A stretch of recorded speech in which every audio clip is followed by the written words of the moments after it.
Hello, good morning students. Welcome back to your online classes. तो आज हम कक्षा 5वीं की हिंदी बुक रिमझिम से चैप्टर 4 पार्ट 4 नन्हा फनकार पढ़ेंगे। ओके, नन्हा फनकार। नन्हा मीन्स छोटा, फनकार मीन्स कलाकार। ठीक है, तो हम इसमें एक बच्चे की कहानी पढ़ेंगे कि उसने किस तरह से अलग अलग तरह के डिज़ाइन बनाए, अलग अलग तरह के आकृतियाँ बनाए पत्थरों पे और लकड़ियों पे, और किस तरह से उसने अलग अलग तरह के चित्र बनाए पत्थरों पर, किस तरह से उकारी। ओके, मतलब नक्काशी की, उसके बारे में हम पढ़ेंगे। ओके, वह लड़का एक चौकोर लाल पत्थर के पास बैठ गया। उसने जल्दी जल्दी कोई प्रार्थना बुदबुदाई और छेनी हथौड़ा उठाकर अपने काम में जुट गया। मतलब यहाँ पर छोटा सा बालक क्या कर रहा है, छोटा बच्चा, लड़का, वो कोई भी काम को शुरू करने से पहले क्या करते हैं, प्रार्थना बोलते हैं, कुछ मन में प्रेयर करते हैं। तो वैसे ही कुछ काम करने से पहले वो प्रार्थना बुदबुदाता है। ओके, कुछ दिन पहले ही उसने इस पत्थर पर घंटियों की कतारें और कड़ियाँ उकारना शुरू किया था। कुछ दिन पहले उसने पत्थर पर क्या बनाने शुरू की थी, घंटियों की कतारें मतलब घंटियाँ बनाना शुरू की थी पत्थर पर। ओके, और उसमें कड़ियाँ भी डिज़ाइन बनाना शुरू किया था। लड़के ने एक अधबुनी अधूरी घंटी पर छेनी की नोक टिकाई और सावधानी पूर्वक हथौड़े से घंटी पर नक्काशी करने में जुट गया।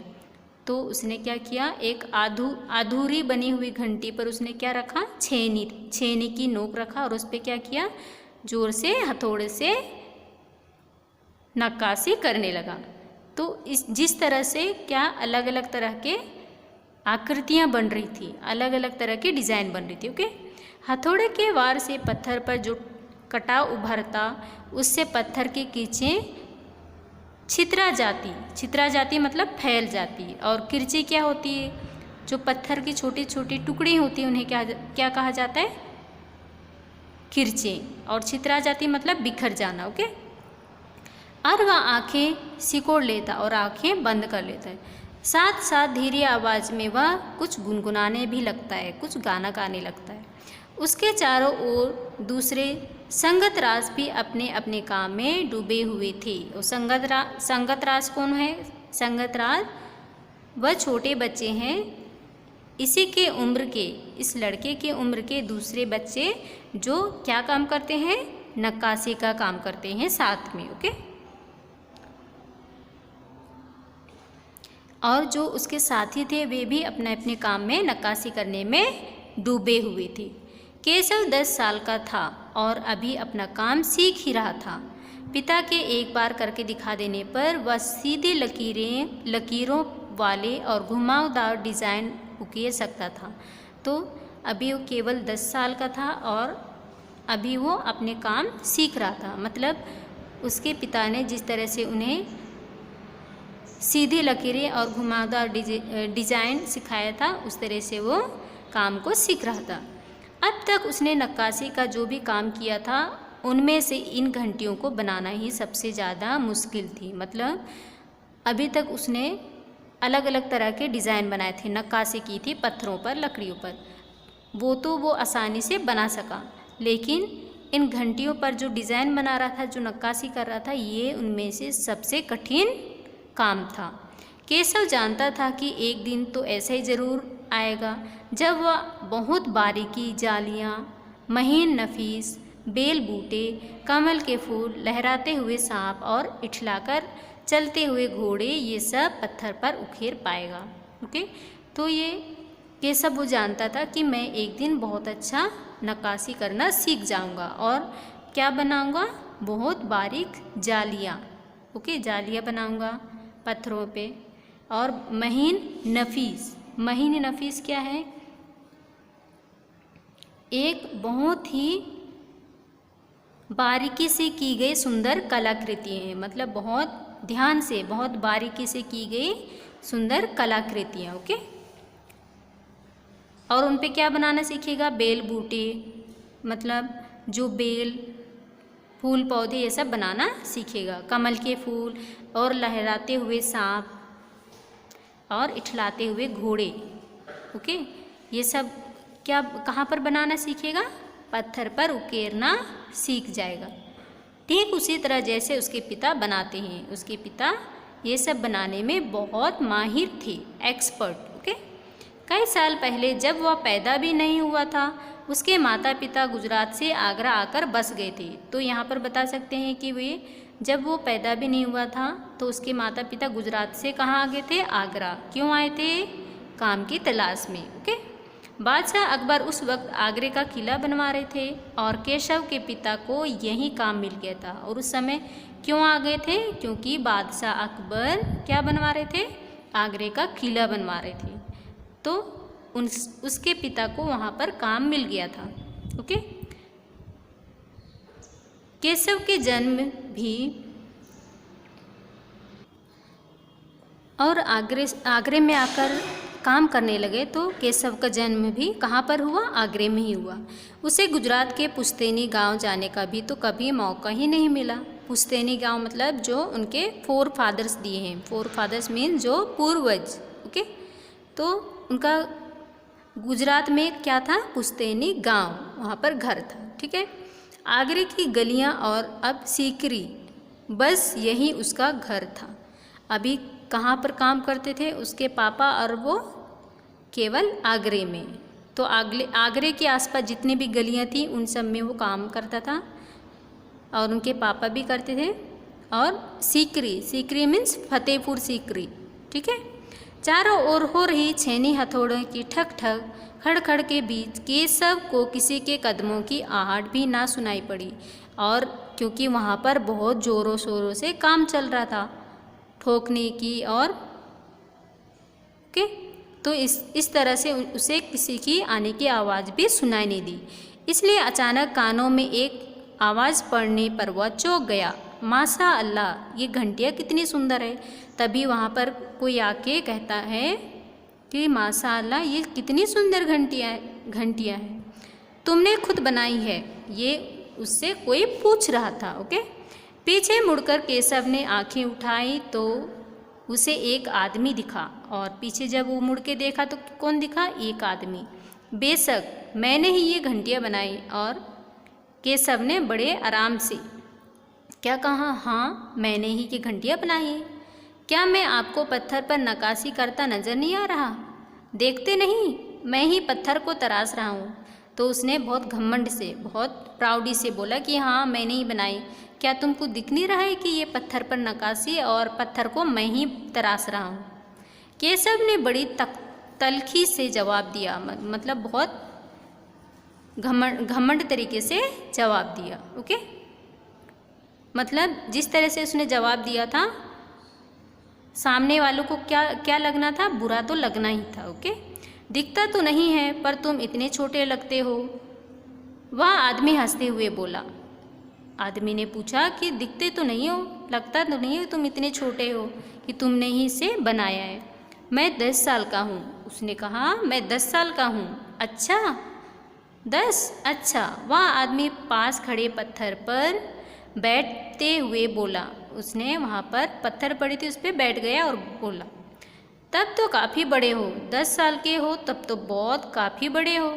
मैंने भी 13 साल की उम्र में एक लड़ाई में हिस्सा लिया था। और वो जो सामने आदमी था वो बोलता है कि मैंने भी 13 साल की उम्र में एक लड़ाई में भाग लिया था, हिस्सा लिया था। ओके, अब केशव उस आदमी को अच्छी तरह देख पा रहा था। अब वो क्योंकि वो आदमी बैठ गया था तो केशव उसे अच्छे से देख पा रहा था। ओके, उसकी उम्र रही होगी 30 से ऊपर, 30 से ऊपर उसकी उम्र रही होगी। कद मझोला था। वह सफ़ेद अंगरखा और पैजामा पहने हुए था। उसने सफ़ेद कलर का अंगरखा, मतलब जो राजा महाराजा पहनते हैं उसे क्या बोला जाता है? अंगरखा। ओके, उसके लंबे बाल, गहरे लाल रंग की पगड़ी में अच्छी तरह से ढके हुए थे और जो उसके लंबे लंबे बाल थे किसमें ढके थे, लाल रंग की चटकीले कलर की जो पगड़ी लगाई थी उसमें पूरी तरह से ढके हुए थे। लगता है कोई बहुत बड़ा आदमी है।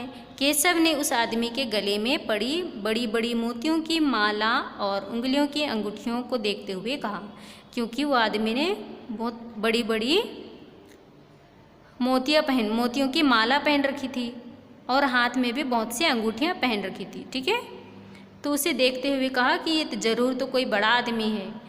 तीखे नाक, बड़ी बड़ी आँखें, होठों को ढकते हुए नीचे की तरफ आती घनी मूंछ। ओके, तो ये कोई बहुत बड़ा प्रसिद्ध आदमी है, फेमस आदमी। केशव उस आदमी के व्यक्तित्व का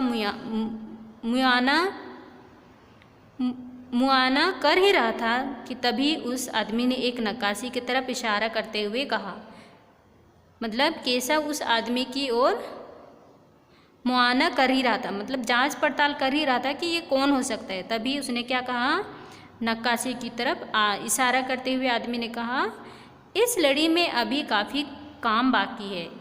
इस लड़ी में जिसमें उसने नक्काशी की थी उसमें बहुत सारे काम करना बाकी है, ये आदमी ने कहा। इससे पहले कि केशव कोई जवाब देता, उसने किसी के तेजी से दौड़कर आने की आवाज़ सुनी। ओके,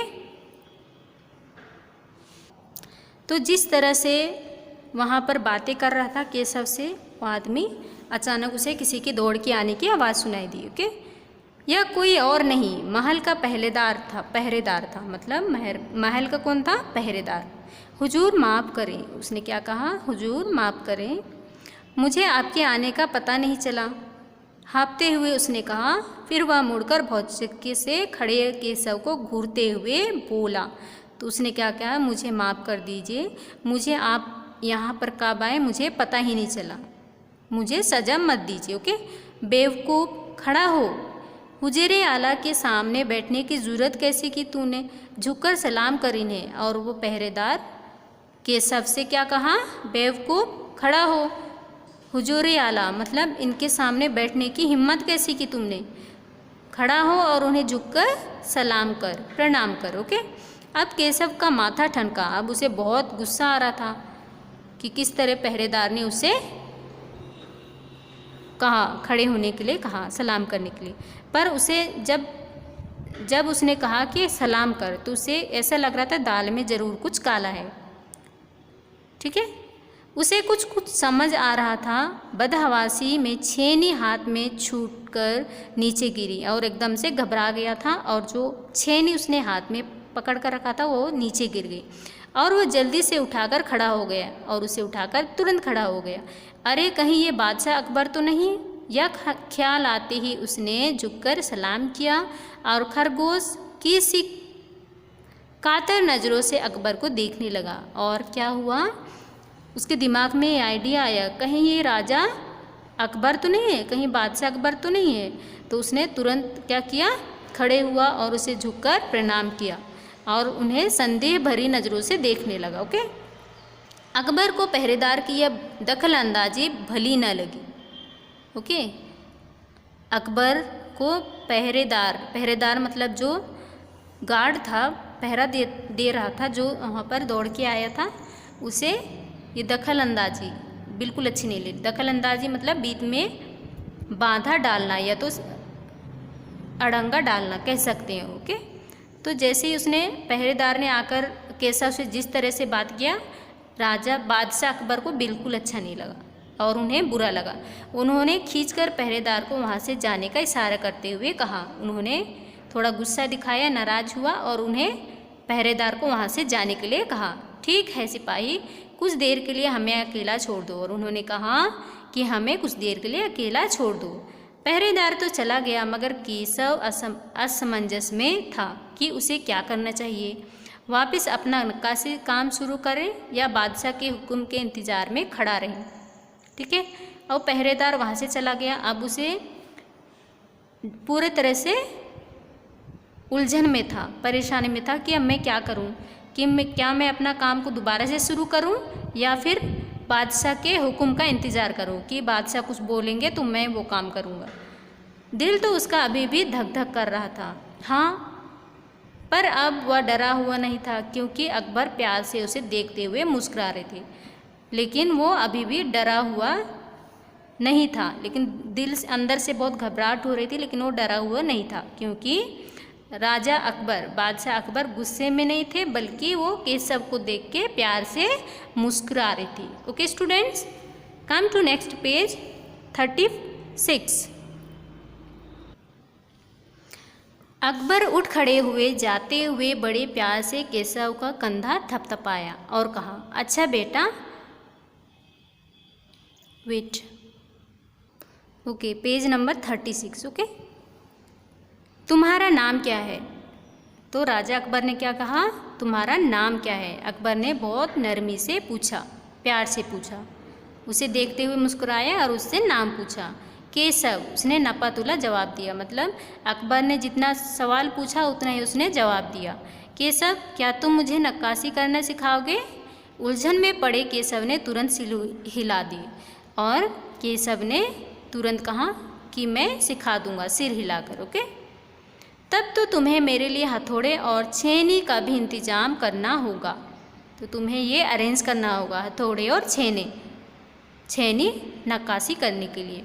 केशव फुर्ती से अपने पिता के पास भागा और उनका छेनी हथौड़ा उठाकर उल्टे पांव लौट आया। मतलब जैसे ही वहाँ से गया छेनी हथौड़ा लेने के लिए दौड़कर, और वहाँ से बिना रुके तुरंत लेके आ गया। दोस्ताना अंदाज में अकबर केशव के पास ज़मीन पर बैठ गया और अकबर केशव के पास में ज़मीन पर बैठ गया। जैसे दोस्त एक दूसरे के साथ बैठते हैं वैसे ही बैठ गया और पास में पड़े पत्थर को खींचते हुए बोले, ठीक है, अब बताओ कि मुझे क्या करना है? अब राजा अकबर ने कहा, बादशाह अकबर ने कहा पत्थर को लेते हुए, अब ठीक है, मुझे बताओ इसमें क्या करना है? केशव ने संदेह भरी नज़रों से अकबर की ओर देखा। हुजूर, क्या आप ये सब करेंगे? जैसे केशव ने उसे डाउटफुल नज़रों से देखा, मतलब ये इतने बड़े राजा अकबर हैं और ये नक्काशी करेंगे, ये पूछते हैं। क्यों नहीं, मुझे तो विश्वास है कि मैं सीख ही लूँगा। नहीं नहीं, मेरा मतलब ये नहीं। केशव सकपका गया। दरअसल मैं कहना चाहता था कि आप इतने बड़े बादशाह हैं, ये ठीक नहीं है। जैसी बादशाह अकबर ने कहा कि क्यों नहीं, मैं तो जल्दी सीख लूँगा, मुझे ये विश्वास है। पर केशव को थोड़ा अजीब से लगा और उसने कहा कि नहीं नहीं, मेरा ये कहने का मतलब नहीं, मैं तो ये कह रहा था कि आप इतने बड़े बादशाह हैं और ये नक्काशी करेंगे, क्या ये आपके लिए ठीक होगा नक्काशी करना? उसने कुछ अनमने भाव से कहा। अकबर हंसकर बोले, ओके, अच्छा, लेकिन पिछले हफ्ते तो मैंने मिट्टी से भरी डलियाँ ढोने में किसी की मदद की थी, क्या यह काम उससे भी ज़्यादा मुश्किल है? तो अकबर बोलते हैं, बादशाह अकबर बोलते हैं कि पिछले हफ्ते मैंने मिट्टी से भरी हुई डलियाँ ढोने में किसी व्यक्ति की मदद की थी, तो वो तो ज़्यादा कठिन काम था, ढो के ले जाना। तो क्या मैं ये काम नहीं कर सकता? क्या मैं नक्काशी का काम नहीं कर सकता? केशव अभी भी असमंजस की स्थिति में था, उसे कुछ समझ में नहीं आ रहा था। वह अकबर के पास बैठ गया और उन्हें छेनी पकड़ने का सही तरीका सिखाने लगा। फिर जैसे ही केशव के पिता ने उसे सिखाया था, उसने कोयले के टुकड़े से पत्थर पर लकीरें खींचकर एक आसान सा नमूना बनाया और गंभीरता से कहा, देखिए, सिर्फ यही लकीरों को बहुत ध्यान से तराशना है। तो सबसे पहले केशव ने क्या किया, बादशाह अकबर को पत्थर पर क्या करना सिखाया, कोयले के टुकड़े से लकीरें बनाना सिखाई। फिर उस लकीरों को ही क्या करना, बहुत ध्यान से तराशना कहा। ओके, छेनी से तराशना और ज़ोर से हथौड़े से वार करना, जिससे कटाव ज़्यादा गहरा हो गया। अरे अरे, नहीं नहीं, केशव ने तुरंत कहा। केशव ने तुरंत गलती पकड़ी।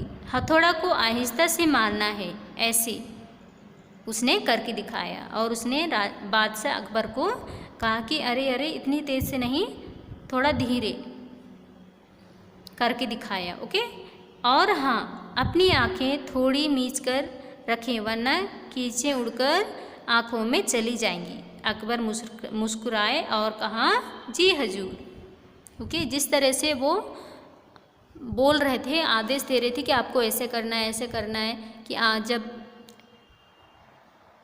थोड़ी सी जब किरचें उड़ेंगी तो क्या करना है, अपनी आँखें भी बंद करके रखना है।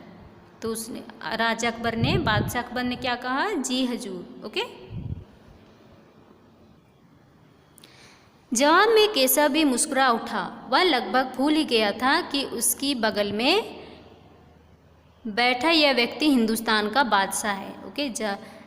फिर जैसे ही उसने सुना, केशव ने सुना कि बादशाह अकबर क्या कह रहे हैं, जी हुजूर, तो उसे सुनकर वो हंस दिए, मुस्कुरा दिए कि किस तरह से हिंदुस्तान का बादशाह बात कर रहा है। एक अनाड़ी से वयस्क तक अपने काम की धाक जमाने में उसे मज़ा आ रहा था। अब वो किस तरह से उसे बता रहा था कि सभी काम ऐसे करना है, ऐसे करना है, ऐसे करना। ओके। वह बड़े ध्यान से देख रहा था कि अकबर किस तरह लकीरों को उकेर रहा है। वो अकबर के काम को बहुत ध्यान से देख रहा था। बादशाह से जरा से भी चूक हो जाने पर फौरन उसकी त्योरियां चढ़ जाती। ओके। मतलब जैसे ही बादशाह अकबर थोड़ा सा भी कुछ गलती करते तो वो अपने तेवर दिखाने लगते, मतलब गुस्सा हो जाता और कहते अरे अरे इसको ऐसे नहीं, ऐसे करो, ऐसे करो। ओके। काम करते करते अकबर पूछ बैठते, केशव सही नहीं है क्या? और केशव सिर हिलाकर अपनी असहमति जता देता। तो काम करते करते बादशाह अकबर पूछते कि क्या ये सही है? तो वो सिर हिलाकर जवाब देते बादशाह को। के अकबर इत्मीनान से बैठ गए और केशव को काम करता हुआ देखने लगे, और वो बैठकर उसे काम करते हुए देखने लगे। अपने काम में खोए हुए उन दोनों को इस बात का एहसास नहीं हुआ कि आसपास मौजूद दूसरे संगत राज उन्हें बड़े कौतूहल से देख रहे हैं।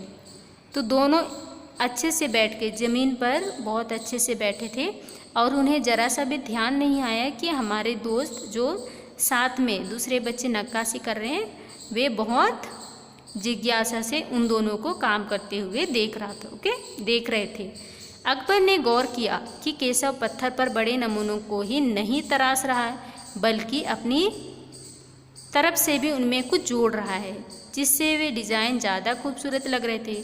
तो अकबर जब ध्यान से देखे राजा अकबर, तो क्या देखा उन्होंने कि केशव वो बहुत ध्यान से पत्थरों को तराश रहा है, और उनमें से कुछ अपने मन से भी डिज़ाइन जोड़ने की कोशिश कर रहा, जिसके कारण क्या हो गए, वो डिज़ाइन और भी अच्छा लगने लगे, सुंदर। लड़के के काम करने के अंदाज को देखकर अकबर ने धीमे से कहा, केशव देखना, एक दिन तुम बड़े फनकार बनोगे। बादशाह अकबर ने कहा कि एक दिन तुम बहुत बड़े फनकार बनोगे, कलाकार बनोगे। हो सकता है कि एक दिन तुम मेरे कारखाने में काम करो। कारखाना? कैसा कारखाना? अब केशव ने पूछा कि कारखाना, कैसे कारखाने में काम करूँगा?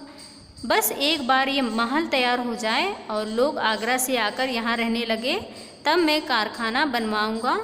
इन कारखानों में मेरी सल्तनत के सबसे बढ़िया फनकार और शिल्पकार काम करेंगे। ओके। तो ये जैसे बादशाह अकबर ने कहा कि बस एक बार महल तैयार हो जाए, उसके बाद में आके क्या बनवाऊँगा, कारखाना बनवाएंगे।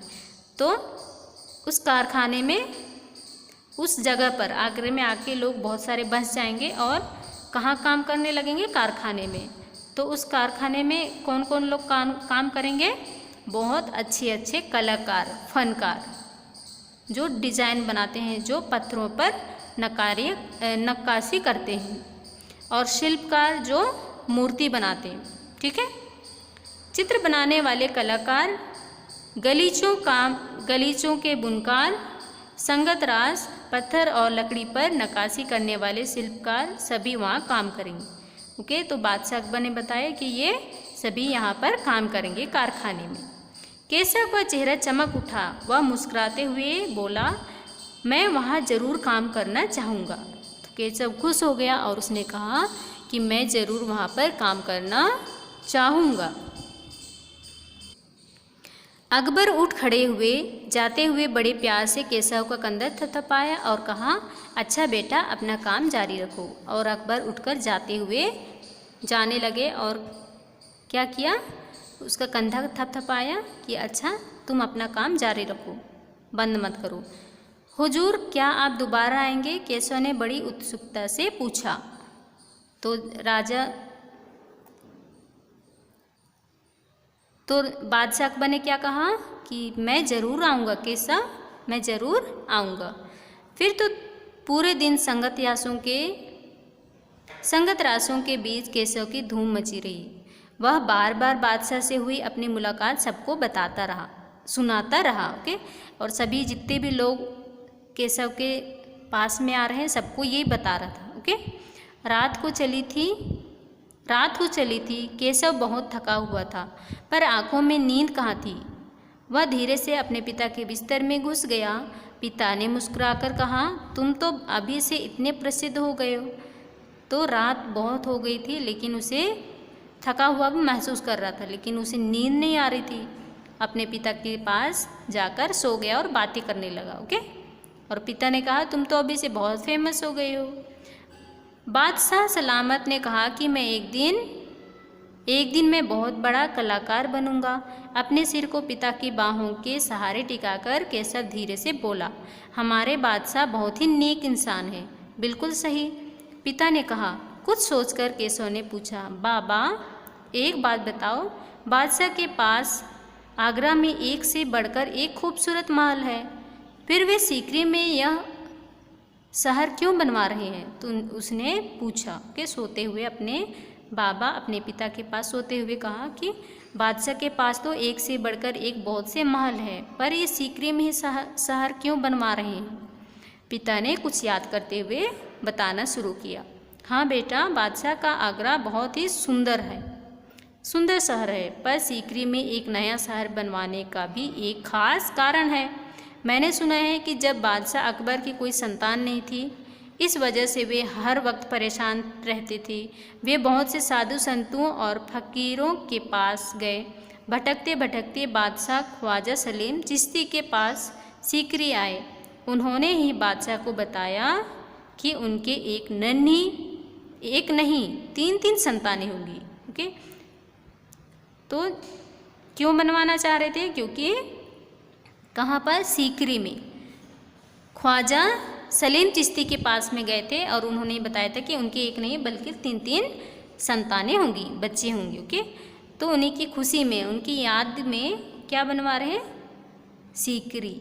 ओके, सीकरी में शहर बसवाना चाहते हैं। शहजादा सलीम, मुराद और दनियाल।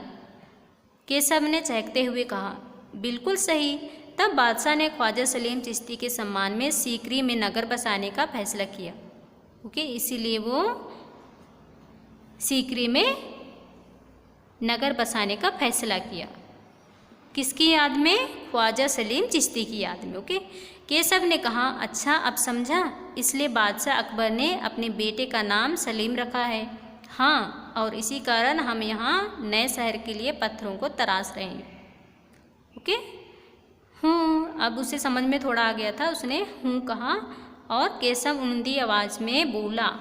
पिता ने देखा कि उनका लाडला बेटा सो गया है और वो बात करते करते अपने पिता से सवाल पूछते पूछते बात करते करते सो गया।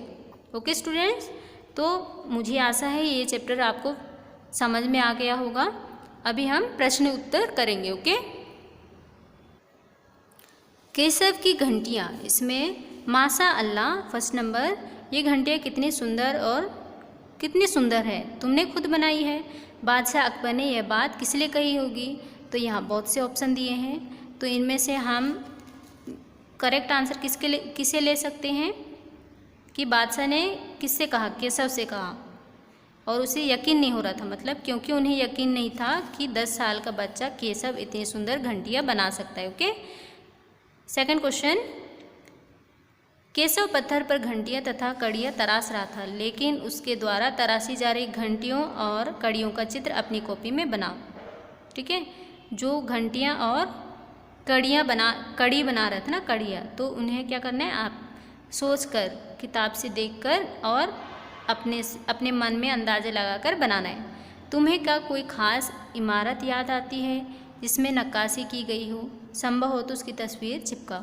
तो यहाँ पर क्या करना है आपको, केशव ने जिस तरह की घंटियाँ बनाई थी और कड़ियाँ बनाई थी उसे अपनी कॉपी में बनाना है। Okay, yes. आना जाना। केशव के पिता गुजरात से आगरा आकर बस गए थे।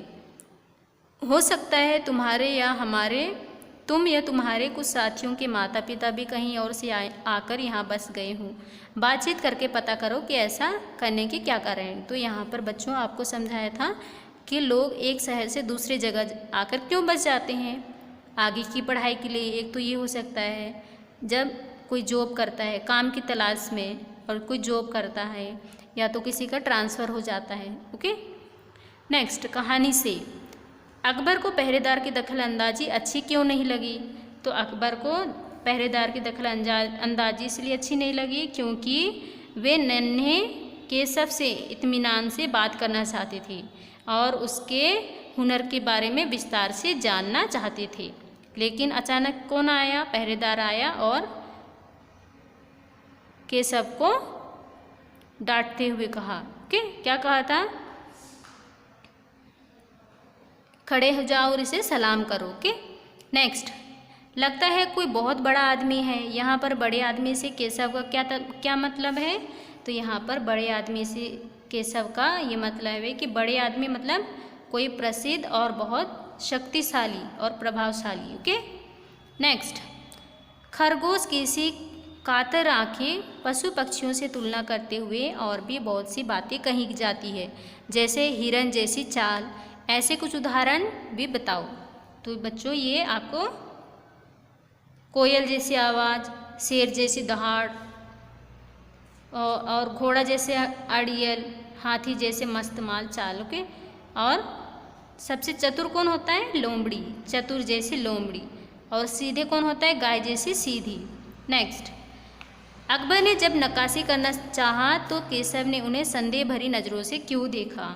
तो उन्हें संदेह भरी नज़रों से इसलिए देखा क्योंकि केशव के हिसाब से एक बादशाह के पास नक्काशी सीखने से भी ज़्यादा कई महत्वपूर्ण काम हो सकते हैं, पर ये तो क्या कर नक्काशी सीखने की बातें कर रहे हैं। इसलिए केशव ने बादशाह को संदेह भरी नज़रों से देखा। ओके, नेक्स्ट, केशव 10 साल का था। क्या उसकी उम्र में बच्चों का इस तरह के काम से जुड़ना ठीक है? अपने उत्तर के कारण बताओ। तो यहाँ पर देखते हैं कि केशव केवल 10 साल का था और वो किस तरह से काम कर रहा था, काम में जुड़ गया था। लेकिन ये भी हो सकता है कि इस समय तो 10 साल की उम्र बहुत छोटी होती है और इस समय बच्चों की खेलने कूदने और पढ़ने लिखने का समय होता है। ओके, और इससे क्या होता है, जब बच्चे किसी तरह से किसी भी काम में लग जाते हैं तो एक तरह से उनका मानसिक विकास और शारीरिक विकास अच्छी तरह से नहीं हो पाता है। ओके, नेक्स्ट, केशव बार बार सबको सुनाता। केशव सबसे क्या कहता होगा? कल्पना करके केशव के शब्दों में लिखो। तो यहाँ पर आपको करना है, दिस इज़ योर होमवर्क। तो आपको अपने शब्दों में लिखना है कि केशव ने सबको क्या बताया होगा कि बादशाह आए थे, मुझसे किस तरह से बात की, नक्काशी सीखने की बात की। ठीक है, तो ये अपने शब्दों में लिखना है। ओके,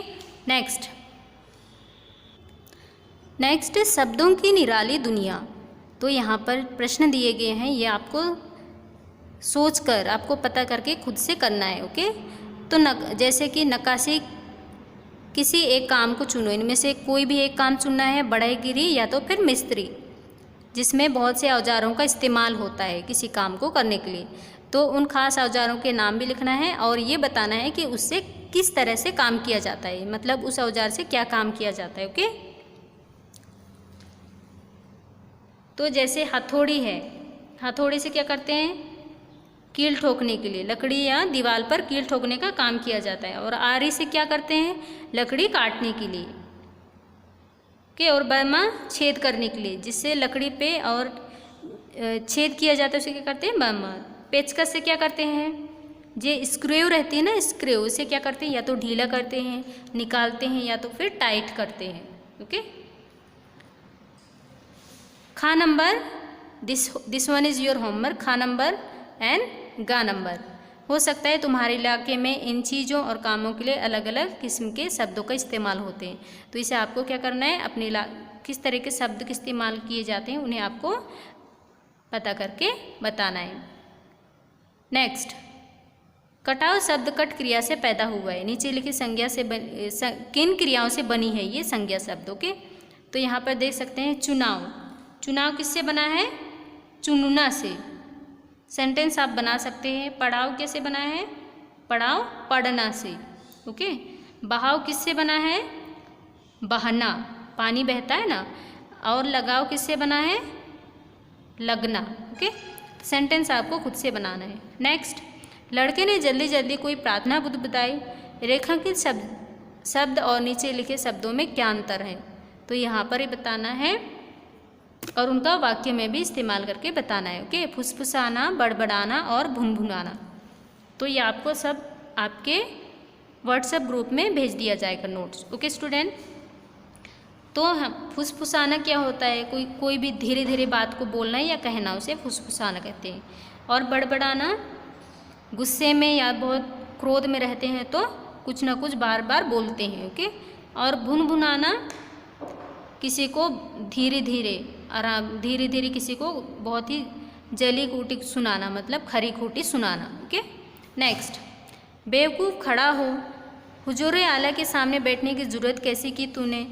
झुककर इन्हें प्रणाम कर। तो ये महल के पहरेदार ने केशव से यह इसलिए कहा क्योंकि, तो हमारे अंदाज से ये कहने के लिए इसलिए कहा क्योंकि पहरेदार यहाँ पर अपनी वफादारी दिखाना चाहता था। ओके, इसलिए उसने पहरेदार ने केशव से कहा कि खड़ा हो और उन्हें झुककर प्रणाम कर। Okay students, yes, thank you.